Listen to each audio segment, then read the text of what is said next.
Welcome back, gamers, to another review. Today we're diving into a truly unique experience, one that blends childhood innocence with chilling supernatural elements, all set against the backdrop of early 2000s Malaysia. The title, Paper Ghost Stories Third Eyes Open, developed by Cellar Vault Games and published by Chorus Worldwide, is all about discovery, not just of the supernatural, but of personal identity, family dynamics, and cultural heritage.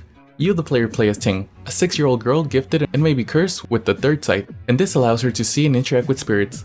And this game's story takes place in a suburban Malaysian town, where Ting's life quickly spirals into a haunting coming-of-age journey.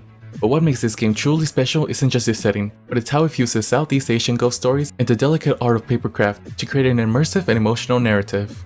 And the plot of the game is its greatest strength. Ting, a child grappling with her gift and trying to fit into a world that doesn't understand her, forms a deep bond with a ghost named Shu. Her relationship with Shu is more than just a supernatural encounter, it's actually a symbol of the loneliness she feels as her family life crumbles. And this game takes you through Ting's daily struggles, at school where she attempts to make friends, and at home where the tension between her parents create an atmosphere that's almost as terrifying as the ghost she encounters.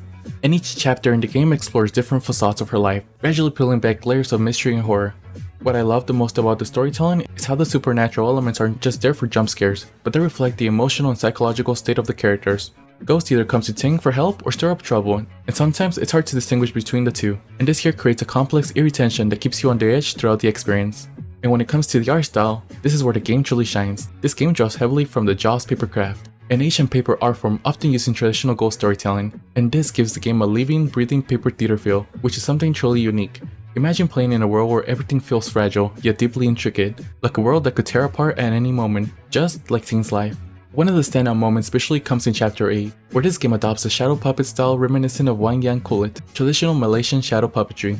It's a brilliant artistic choice that grounds the game even more in its cultural roots, and it shows the developer's commitment to crafting a world that feels authentic, nostalgic, and otherworldly. So if you're someone who loves artistic innovation in games, this game will leave you amazed. And speaking of authenticity, let's not overlook the cultural representation here, as this game does a phenomenal job of capturing 2000s Malaysia. From its bustling night markets to the family dynamic, the attention to detail is remarkable, whether it's the little things like street food vendors or the subtle use of broken English in dialogue, which is perfectly handled for both local and international players. For those of you unfamiliar with Malaysian culture, the game provides descriptions and context for various nuances, and for those who grew up there, it's like a step back into childhood memories, albeit with some paranormal twist. It's rare to see such a specific cultural backdrop in gaming, and Third Eye Open stands out for offering this fresh perspective of the ghost story genre. Now enough about the gameplay, let's talk about the voiceovers. As Third Eye Open is primarily a narrative-driven experience with a focus on exploration and interaction, and there are no complex mechanics to master, making it accessible to players of all skill levels. The controls are simple and intuitive, with on-screen prompts guiding you through the interactions. But don't mistake this simplicity for a lack of depth, as there's a lot to uncover here, especially if you take the time to explore Ting's environments and interact with the spirits. And this game also features minigames that break up narrative, ranging from the casual tasks like shooting rubber bands at bottles, to more time-sensitive challenges like preparing herbal soups. These minigames are integrated seamlessly into the story, adding layers of engagement without it feeling like a distraction. And one aspect I particularly liked was how the tasks are automatically recorded in Ting's notebook, so you never feel lost or unsure of what to do next. However, the pacing in the game can be a bit slow at times, especially in the early chapters. That said, once the story picks up by chapter 4, the horror elements really start to shine, and that slow burn feels justified.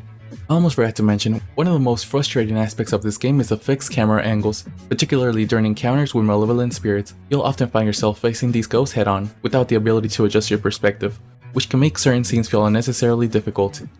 Additionally, navigating new environments, especially haunted houses, can be tricky due to the lack of map, which often than not forces you to restart sections after getting turned around. In my opinion, Paper Ghost Stories Third Eye Open is an artistic triumph with the heart. It's a beautiful crafted game that weaves Malaysian folklore and ghost stories into a touching narrative about family, friendship, and fear. And while the pacing might be slow at times and the fixed camera can be a bit of a challenge, the game makes up for it with its stunning art style, cultural authenticity, and emotional depth. If you're a fan of atmospheric, narrative-driven games and you're looking to experience something truly unique, this is a game I can definitely recommend. For me, the game is an 8 out of 10, and being about 7 hours long, it's a game that's definitely worth the money. If you played the game, did you like it? Would you recommend it? Let me know in the comments. Thank you for watching till the end. Don't forget to like, comment, share, and subscribe, and have a great day.